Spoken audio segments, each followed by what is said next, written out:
Meaning of help. Help. Help.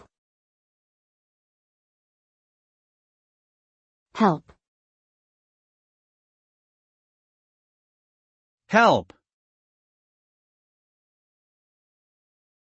The word help refers to the act of providing assistance, aid, or support to someone who is in need of it.